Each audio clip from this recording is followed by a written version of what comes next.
query to her unknown visitor in an effort to make him reveal himself, be he real or imagined, dead or alive, fairy or— "I said, what are you doing?" frog. Sunday forced her gaping mouth closed. Caught off guard, she sputtered the truth. "I'm telling myself stories." The frog considered her answer. He balanced himself on his spotted hind legs and blinked at her with his bulbous eyes. "Why, do you have no one to whom you can tell them?" Apart from his interruption, he maintained an air of polite decorum. He's smart, too, Sunday thought. He must have been a human before being cursed. Animals of the wood only ever spoke in wise riddles and almost truths.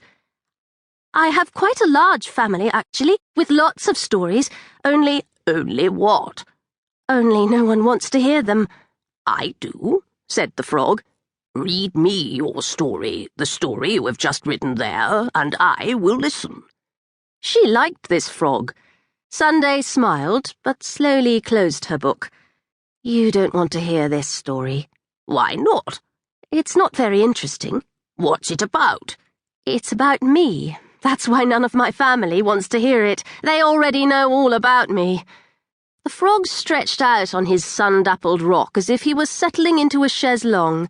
She could tell from his body language, so much more human than frog, there would be no turning him down. "I don't know anything about you," he said. "You may begin your story." It was completely absurd. Absurd that Sunday was in the middle of the wood talking to a frog. Absurd that he wanted to learn about her. Absurd that he would care. It was so absurd that she opened her journal and started reading from the top of the page. "My name is Sunday Woodcutter." "Grumble," croaked the frog. "If you're going to grumble through the whole thing, why did you ask me to read it in the first place?" "You said your name was Sunday Woodcutter," said the frog. "My name is Grumble."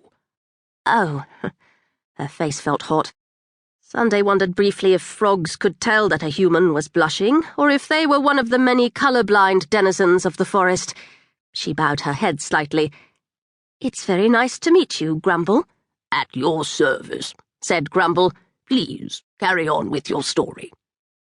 It was awkward, as Sunday had never read her musings aloud to anyone. She cleared her throat several times. More than once she had to stop after a sentence she had quickly stumbled through and start again, more slowly. Her voice seemed over-loud, and the words felt foreign and sometimes wrong. She resisted the urge to scratch them out or change them as she went along. She was worried that this frog who used to be a man would hear her words and think she was silly. He would want nothing more to do with her. He would thank her for her time, and she would never see him again. Had her young life come to this? Was she so desperate for intelligent conversation that she was willing to bare her soul to a complete stranger? Sunday realized as she continued to read that it didn't matter. She would have Grumble know her for who she was.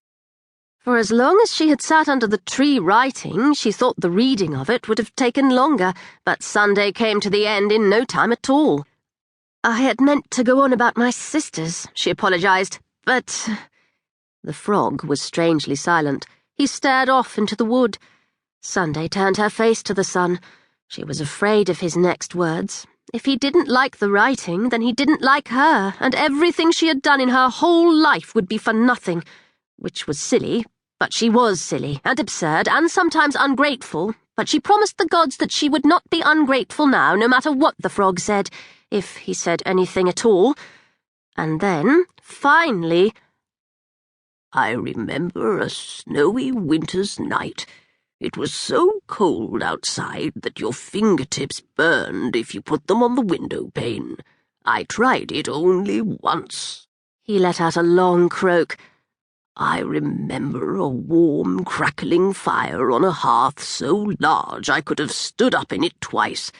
There was a puppy there, smothering me with love, as puppies are wont to do. I was his whole world.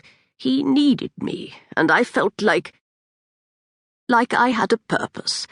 I remember being happy then, maybe the happiest I've been in my whole life." The frog closed his eyes and bowed his head. "I don't remember much of my life before, but now, just now, I remember that."